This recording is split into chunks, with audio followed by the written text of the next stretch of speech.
awit upang malapitan, mamasdan at mahawakan.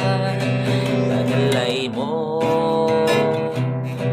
kagandahan, abot kamay ang langit, kayo magtaglay ng awit, abot kamay ang langit.